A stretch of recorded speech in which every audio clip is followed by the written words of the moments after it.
Bonjour à vous, fidèles auditeurs de Fragments de sagesse.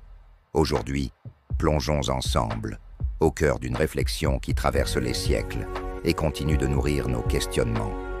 L'homme est né libre, et partout, il est dans les fers. Cette phrase de Jean-Jacques Rousseau, tirée de son œuvre magistrale du contrat social, résonne comme un écho puissant dans nos vies modernes. Que signifie-t-elle? Qu'a-t-elle à nous enseigner, nous qui vivons dans un monde si différent de celui de Rousseau, mais où tant de questions demeurent semblables?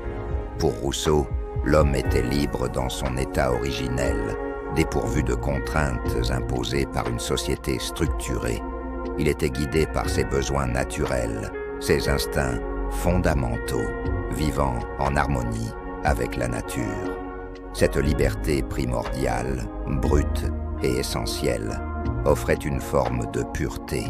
Mais avec l'émergence des structures sociales, cette liberté a été sacrifiée sur l'autel de la civilisation. Les règles, les normes, les hiérarchies sont apparues.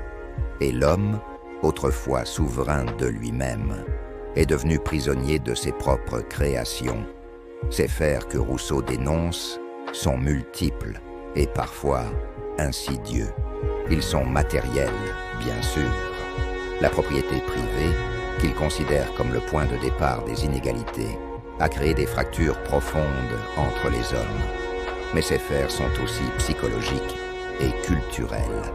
La société impose des attentes, des jugements, des conventions qui conditionnent nos choix, orientent nos désirs et limitent notre capacité à penser et à agir librement.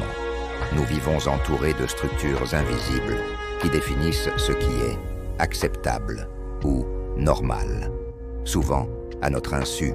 Mais Rousseau n'était pas seulement un critique acerbe de la société, il était aussi un visionnaire. Pour lui, l'espoir réside dans la possibilité de transformer ces fers en outils de cohésion.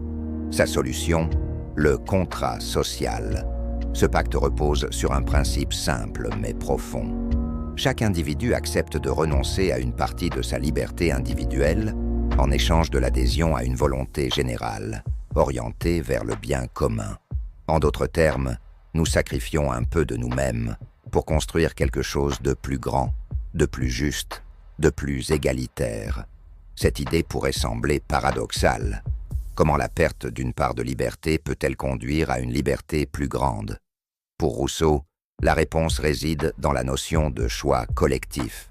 La véritable liberté ne consiste pas à faire tout ce que l'on veut, mais à vivre selon des règles que l'on a soi-même créées, en harmonie avec les autres. C'est une liberté fondée sur la responsabilité, sur le respect de l'autre et sur l'engagement envers la communauté. Rousseau nous invite ainsi à réfléchir sur notre propre condition. Quels sont les fers qui nous entravent aujourd'hui? Nos institutions, nos lois, nos habitudes, nos systèmes économiques, sont-ils vraiment au service de la liberté et de la dignité humaine?